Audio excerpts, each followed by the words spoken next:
शिवाय नमस्तुभ्यम। स्वागत है आपका शिव पुराण श्री रुद्र संहिता तृतीय खंड पहले अध्याय में। हिमालय विवाह। नारद जी ने पूछा, हे पितामह, अपने पिता दक्ष के यज्ञ में अपने शरीर का त्याग करने के बाद जगदम्बा सती देवी कैसे हिमालय की पुत्री के रूप में जन्मी? उन्होंने किस प्रकार महादेव जी को पुनः पति रूप में प्राप्त किया? हे प्रभु, मुझ पर कृपा कर मेरे इन प्रश्नों के उत्तर देकर मेरी जिज्ञासा शांत कीजिए।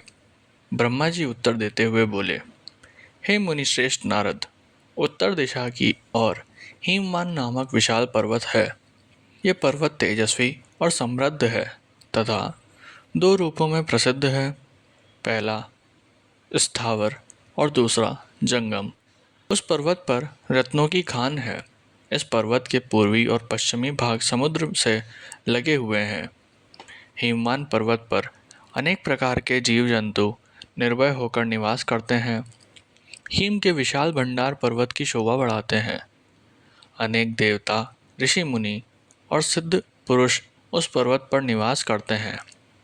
हिमवान पर्वत पवित्र और पावन है। अनेक ज्ञानियों और साधु संतों की तपस्या इस स्थान पर सफल हुई है।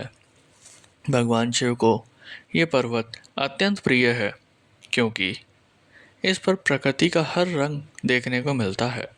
एक बार की बात है, गिरिवर हिमवान ने अपने कुल की परंपरा को आगे बढ़ाने तथा धर्म की वृद्धि कर अपने पितरों को संतुष्ट करने के लिए विवाह करने के विषय में सोचा।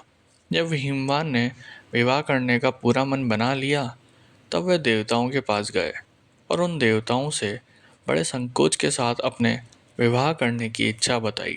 अब देवता प्रसन्न होकर अपने पितरों के पास गए और प्रणाम कर एक और खड़े हो गए। तब पितरों ने देवताओं के आने का कारण पूछा। इस पर देवताओं ने कहा, हे पितरों, आपकी सबसे बड़ी पुत्री मैना मंगल स्वरूपिणी है। आप मैना का विवाह गिरिराज हिमवान से कर दें। इस विवाह से सभी को लाभ होगा, सबका मंगल होगा तथा साथ ही हमारे कुल में जन्मी इन कन्याओं में से कम एक तो शाप मुक्त हो जाएगी। तब पितरों ने थोड़ा विचार करने के बाद इस विवाह की स्वीकृति प्रदान कर दी। पितरों ने प्रसन्नतापूर्वक बहुत बड़ा उत्सव रचाया और अपनी पुत्री मैना के साथ हिमवान का विवाह कर दिया। विवाह उत्सव में श्री हरि, विष्णु सहित सभी देवी देवता सम्मिलित हुए थे। विवाहोपरांत सभी देवता प्रसन्नतापूर्वक अपने अपने लोक को चले गए। हिमवान भी मैना के साथ अपने लोक को प्रस्थान कर गए।